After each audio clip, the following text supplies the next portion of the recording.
ఇక వల్లిని తిట్టడానికి ప్రేమ అయితే వెళ్ళింది. ఎందుకంటే నర్మదాని ఎట్లా అంటే అట్ట తిట్టించింది కదా రామరాజు దగ్గర.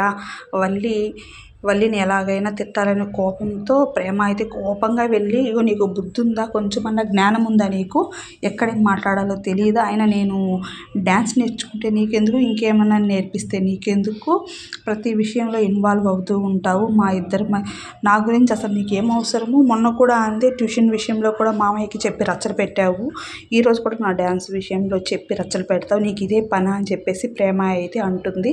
రచ్చలు పెట్టేది నర్మదా అక్క కాదు నువ్వు అనేసి. నేనేం చేశాను, మామయ్యకి చెప్పాను అని అంటే ప్రతిదీ మామయ్యకి చెప్పాలా, ఏదైనా సందర్భం వస్తే మేము చెప్తాం కదా అనేసి ప్రేమ అంటుంది. ఇంకొకసారి నా విషయంలో కానీ, నర్మదా అక్క విషయంలో కానీ, సాగర్ బావ విషయంలో కానీ, ధీరజ్ విషయంలో కానీ జోక్యం చేసుకున్నావంటే చంప పగిలిపోతుంది నీకు, అక్క అని కూడా చూడను, ఇంట్లో రచ్చలన్నిటికీ నువ్వే కారణం అనేసేసి ప్రేమ అయితే వల్లిని అయితే తిడుతుంది. ఇంకా వల్లి కడుపులో పెట్టుకొని నీ సంగతి చెప్తా, మామయ్యతో చెప్తానంటే చెప్పుకో, నాకైనా భయం అనుకుంటున్నావా, ఏదో తప్పు చేసినట్టుగా ఈ మాట చేస్తా ఉండేవి, ఎప్పుడు రచ్చలు పెట్టేదేనా నీ బతుకు అనేసి ప్రేమ అయితే తిడుతుంది. నిజమండి, ఇలాంటి వాళ్ళు ఖచ్చితంగా ఇంట్లో ఒక్కరైతే ఉంటారు.